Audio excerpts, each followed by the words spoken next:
இந்த ஓம்கார மந்திரத்தை உத்கீதமா தியானிக்கும் போது அந்த அப்படிங்கிற மந்திரம் இருக்கு இல்லையா, ஓம்ங்கிறதுல இம்ங்கிற அந்த பிந்துவை சேர்த்து நம்ம தியானம் செய்யணும். அந்த ஓம் அப்படின்னு சாதாரணமா சொல்றதுக்கும் அப்படின்னு நம்ம உச்சரிக்கிறதுக்கு உண்டான வித்தியாசம் ரொம்ப இருக்கு. அப்ப இந்த உத்கீதம்ங்கிற நிலையில இந்த ஓம்காரத்தை தியானிப்பவன் என்ன விரும்புகிறானோ அது அவனுக்கு கிடைக்கும்.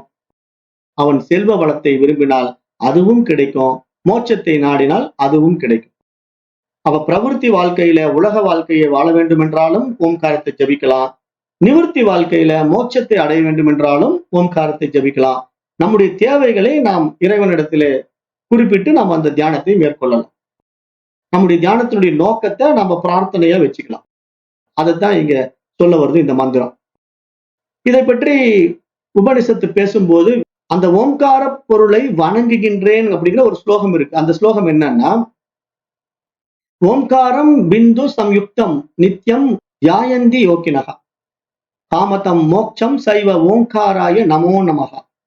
இது அந்த ஓம்கார பொருளை நான் வணங்குகின்றேன் அப்படிங்கிற ஒரு அடிப்படையில வேத மந்திரத்திலே ஓம்காரத்துடைய முக்கியத்துவத்தை மகத்துவத்தை இங்கு சுட்டிக்காட்டப்படுகிறது. அப்ப இந்த உண்மையை உணர்ந்து ஓம்காரத்தை உச்சரித்து ஒருவன் ஓம்கார தியானம் செய்தால் அவன் செல்வ வளம் பெறுகிறான். அவனது எல்லா ஆசைகளும் நிறைவேறப்படுகின்றன. ஆகவே இந்த உத்கீத வித்தையின் பலன் இதுதான் என்பதாக இந்த மந்திரம், அதாவது ஓம்காரத்தினுடைய பலனை சொல்லிடுச்சு. ஓம்காரத்தினுடைய பலன் என்ன? செல்வம் தேவைன்னாலும் கிடைக்கும், மோட்சம் தேவைன்னாலும் கிடைக்கும், ரெண்டுமே வேணும்னாலும் கிடைக்கும்.